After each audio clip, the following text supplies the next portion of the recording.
বন্ধুরা, হার্কের ছেলে আর স্পাইডারম্যানের ছেলে তারা দুজন খুব ভালো বন্ধু। হার্ক তার ছেলের জন্য একটা মাইক্রোবাস নিয়ে আসতেছিল। ছেলেকে দিয়ে বলল, এই নে বাবা তোর গাড়ি, আজ থেকে তো এই গাড়ি চালাবি। বন্ধুরা, হার্কের ছেলে খুব আনন্দ করতেছিল। বন্ধুরা, পিছন থেকে হার্ক এসে স্পাইডারম্যানের ছেলেকে একটা লাথি মেলে ফেলে দিল। তারপর বন্ধুরা, হার্ক ও হার্কের ছেলে আনন্দ করতেছিল। বন্ধুরা, তারপর স্পাইডারম্যানের ছেলে কাঁদতে কাঁদতে তার বাবাকে গিয়ে বলল, আমার গাড়ি নাই বলে আমাকে লাথি মেলে ফেলে দিয়েছে। তারপর বন্ধুরা, স্পাইডারম্যান একটা বড় গাড়ি নিয়ে আসে তার ছেলেকে দেয়। তারপর বন্ধু, স্পাইডারম্যানের ছেলে খুব আনন্দের সাথে গাড়িটি চালাতে লাগলো।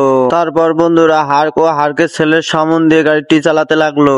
তারপর বন্ধুরা, হার্কের ছেলের মাথা ঘুরে গেল, রেগে গিয়ে বললো, আমি এই গাড়ি আর নেবো না।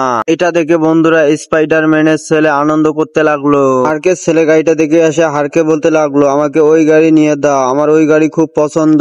হার্ক তখন রেগে গিয়ে স্পাইডারম্যানের ছেলেকে লাথি মেরে ফেলে দেয়। তারপর বন্ধুরা, হার্কের ছেলে ওই গাড়িটি চালাতে লাগলো। তারপর বন্ধুরা, স্পাইডারম্যানের ছেলে কাঁদতে লাগলো। কাঁদতে দেখে স্পাইডারম্যান দৌড়ে চলে আসে।